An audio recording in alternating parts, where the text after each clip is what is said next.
Okay, so the goals of science and ethics. Gaston Ledford discussed in chapter two. The goal of science is to advance knowledge. Really, with applied science, it is to find information on social or academic behavior changes. How do we advance our skill set in the areas of social or academics? And we do this through really well designed research.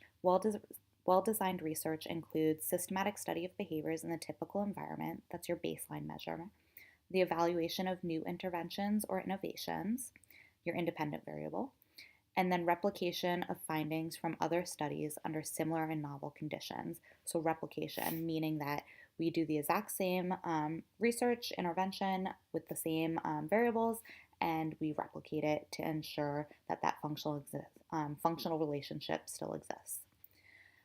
When we do this type of research, we are focusing on humans, right? So fundamentally, this raises ethical and procedural questions. There is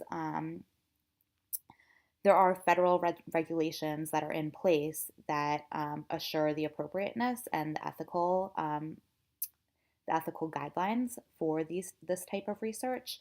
I know you guys have already taken an ethics class, so I won't go into too much depth on this, but Gaston Ledford in chapter two outlines the Institutional Review Board, the IRB. I have also linked PSU's website for that.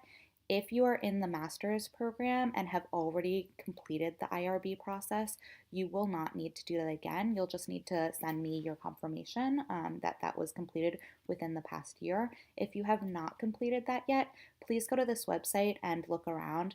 There have been changes in the Common Rule starting January 21st, 2019.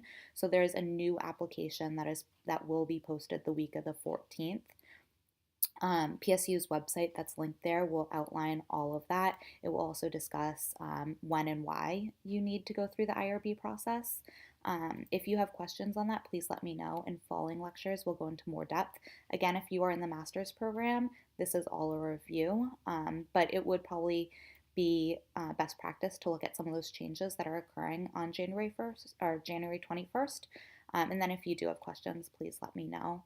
I already mentioned the Common Rule, but there is a Belmont report from 1978 and also the Common Rule, which is updated from the Belmont report from 1991, which goes over respect for persons, the do no harm, and justice.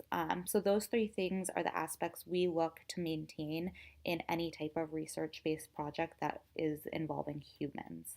The rest of the chapter goes into more ethical guidelines and areas to take note in when we are designing our research projects. If you have further questions on that, please let me know. I know you had a quarter on ethics already, so most of this should be a review.